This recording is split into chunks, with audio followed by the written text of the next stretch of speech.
Okay, we're back at Oakdale Veterinary Group. My name is Dr. Ned Trathan. I'm joined here with one of our registered veterinary technicians, Shay. She's going to ask some of the questions that we commonly get from clients about what happens after a spay or neuter with their pet. So what's our first question, Shay? How long is the recovery after a dog spay or a neuter? So after surgery, when they wake up, we extubate the tube that is in their throat for the anesthetic. As soon as that's out, we'll give you a call and let you know that they're safely awake.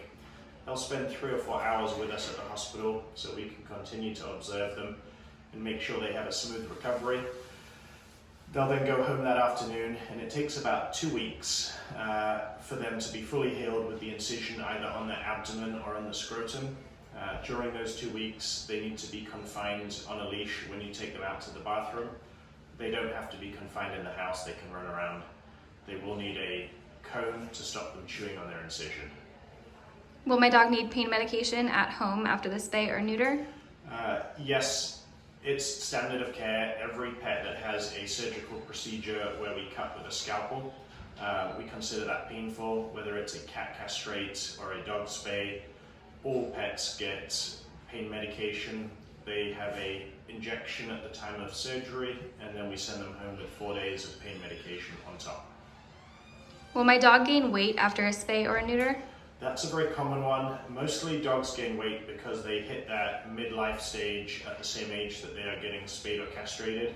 Just like we all tend to put weight on in our 30s, pets can get a little heavier at that same time.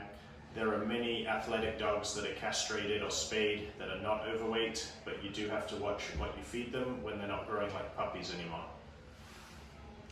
Will my dog's personality change after him being spayed or neutered? There are effects of hormones on personality. The main ones we're going to lose are testosterone on a male dog. Generally that leads to aggressive behavior, so dogs tend to be more compliant, easier to handle. If they have learned behaviors, then that doesn't change. It doesn't take away their drive to play and have fun.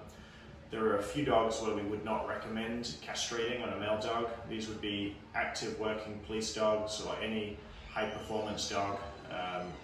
The lack in testosterone could remove that drive, but for the average pet that lives in a house, they're going to be easier to manage, they're going to mark less things and be less likely to run off. In female dogs, we really don't see any changes in the behavior. Some people believe they need to have one litter to get a nice personality, but we've never seen that. There are many nice dogs that have never had puppies. Will my dog stop running away if I neuter him? Probably not. You're going to remove one drive, which if you have a intact male dog and there's a female in heat down the street, your dog may want to go pay a visit.